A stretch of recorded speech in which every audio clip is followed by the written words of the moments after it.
Bonjour à tous et bienvenue dans les Bauges. Aujourd'hui on va louper des décollages, se prendre des bonnes claques et enchaîner les sommets comme Sarkozy enchaîne les condamnations. Pour plus de blagues éclatées au sol comme celle-là, n'hésitez pas à rester. En attendant, on est de retour au décollage de Mont-Lambert où je viens tout juste de me faire décoller twister. J'arrive à récupérer la voile et hop, en avant on est parti.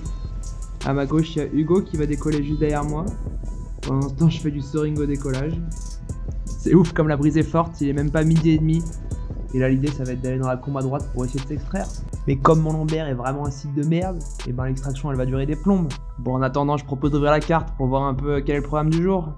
Si tout se passe bien, j'insiste sur si tout se passe bien, on devrait pouvoir remonter toutes les facettes des Bauges, tracer sur Dent-de-Cons, aller dans les Aravis. Dans les Aravis, essayer de retourner vers le Parmelan au-dessus pour pouvoir aller tranquillement vers Annecy, traverser le lac, remonter le Roc des Bœufs, le Colombier et paf, on aura fait notre petit tour des Bauges tranquille. En ce qui concerne la météo, on est sur une belle journée de début mai, donc on est vraiment au cœur du printemps. Vous pouvez voir que le ciel est bien allumé, donc par ici, vraiment il y a des bons thermiques et ça c'est cool. Ça veut dire qu'on devrait pouvoir faire un bon début de journée normalement. Le vent lui est nul le matin et forcissant au sud de l'après-midi. Donc ça pour ceux qui suivent, vous commencez à sentir que ça pue hein. On monte au nord le matin et l'après-midi on redescend face au vent sans avancer. Ah, sur le plan c'est sûr qu'on frôle le génie, hein, on est vraiment pas mal. Mais bon, parlons pas de malheur tout de suite. Pour l'instant on est bien, et les couleurs elles sont juste magnifiques. Toutes vertes en bas, bien encore marron en haut et sec, c'est-à-dire tout juste de fondre. Et là on va traverser le col du Frêne pour se diriger vers la dent d'Arcluse et remonter un peu toutes les facettes. Par rapport à avant, les images sont bien stables et vraiment belles, donc ça c'est cool. Mais bon, c'est le premier vol avec la nouvelle caméra et bien sûr j'ai réussi à faire une boulette et donc là il va nous manquer une petite demi-heure d'enregistrement, j'ai merdé avec les câbles. Mais c'est pas grave, il y a la trace 3D qui est là pour voir ce qui s'est passé. Donc je suis un peu à la bourre hein, derrière Hugo et Evo qui sont devant. J'arrive au niveau de la dent d'Arcluse et je suis un peu bas donc je prends le temps de remonter un peu pour que ce soit plus confortable. Là ça chemine pas mal mais c'est pas non plus fumant, on n'arrive pas à remonter aux crêtes. Même une fois arrivé à Rochetorse, j'essaie de vraiment prendre mon temps pour faire un plein et arrêter d'être par terre dans la forêt. Mais ça marche pas donc j'avance. Et là un peu plus loin, avant le col de Tamier, je trouve enfin un bon truc qui me ressort de là et donc là c'est cool. Et en plus la caméra se met à marcher donc ça c'est top. Même si là j'aimerais bien pouvoir foncer en cheminement sur les crêtes pour aller le plus vite possible. Arrivé au parc du Mouton, je dois attendre un peu et vraiment monter jusqu'au nuage. Parce que là il y a la grosse transition au-dessus du col de Tamier pour arriver à la Dent-de-Cons. J'ai pas envie de louper donc je prends le temps de chercher le truc qui me monte tout en haut. À peine le temps de faire un petit coucou au lac d'Annecy qu'on arrive sur la Dent-de-Cons qui est vraiment allumé donc là on peut enfin tracer comme il faut. Puis c'est vraiment classe les barbules qui apparaissent, disparaissent.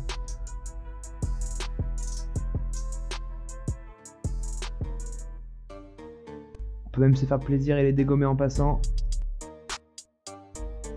Et voilà, on quitte les Bauges, direction les Aravis. La raccroche au Charvet se fait sans forcer. Quelques tours et paf, on est parti pour enchaîner les Aravis. Toujours par les faces est, il est pas encore 14 h donc on est bon. Et là, je commence à pas être bien haut donc je prends le temps pour remonter aux crêtes. Plutôt que d'admirer ma piètre performance en thermique, on peut se concentrer sur le Mont Blanc au fond, qui est vraiment classe et qu'on voit très bien aujourd'hui. Et je vais vraiment avoir le temps de le voir vu que l'aventure va se continuer à pied pendant un petit moment. Ah, on est pas bien là en basket de trail dans la neige. Bon, j'ai de la chance. Je me suis pas vaché trop loin du col des Aravis là-bas. Encore une petite demi-heure à pied. Et les pieds bien trempés, j'y serai. Mais bon, pour l'instant, il y a quand même les copains là-haut qui sont bien perchés. Hein. On va essayer de la vendre en l'air. Allez, au plus vite. Pendant que je marche, on peut prendre 5 minutes pour voir là où ça a bien loupé. Donc là, c'est la raccroche au Charvet. Devant, il y a Hugo et Evo qui font un bon place et qui avancent. Moi, c'est super bon. Je me dis que ça va porter, donc j'avance sans monter aussi au queue. Et on se rend compte que dans la deuxième partie des Aravis, en fait, eux non plus, ils trouvent plus rien. Mais vu qu'ils étaient partis d'assez haut, ils peuvent traverser tranquillement le col des Aravis. Et moi, je suis bloqué plus bas et j'ai pas d'autre choix que d'aller me poser, quoi. Enfin, je dis tranquillement. Evo, elle a bien galéré pour essayer de remonter et au final, elle va aller se vacher directement au col des Aravis.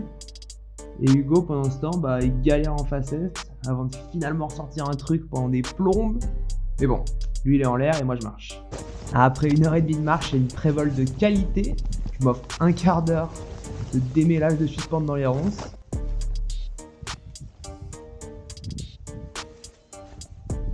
Et je suis reparti pour un deuxième tour. Cette fois-ci nickel. Et hop, direction face est pour aller m'extraire comme Hugo.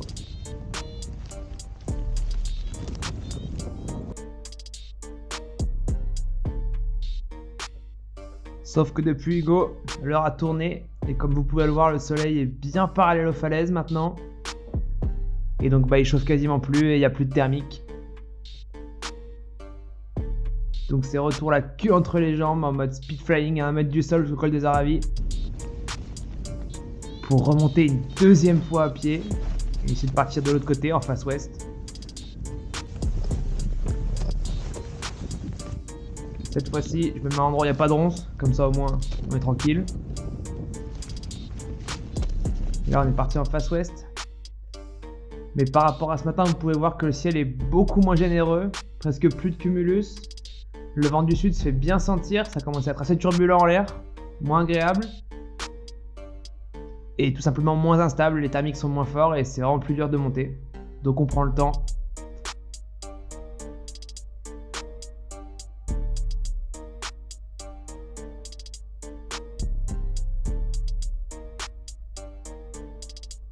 Yipa! Enfin au niveau des crêtes, un dernier tour de thermique et direction le sud pour essayer de rentrer à la maison avant la nuit.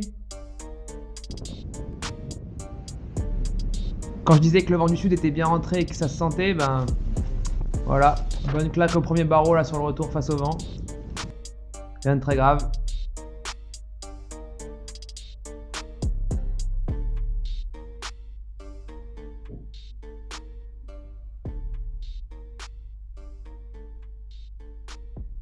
Je trouve rien sur le triangle là-bas, donc je décale sur Manigo, qui est bien plus vénéreux qu'attendu.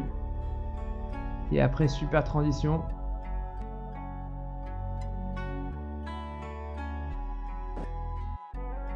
Où je me fais bien appuyer à la fin. Et là, je commence à être bas, c'est la fin de la journée, la brise est forte, le vent est fort.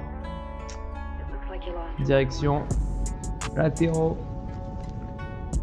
Merci à tous ceux qui sont encore là. En tout cas, si ça vous a plu, n'hésitez pas à vous abonner, à me lâcher un petit commentaire pour me dire ce qui vous a plu ou moins plu. Hein. C'est que la 4e vidéo, donc si vous avez des remarques, je suis chaud.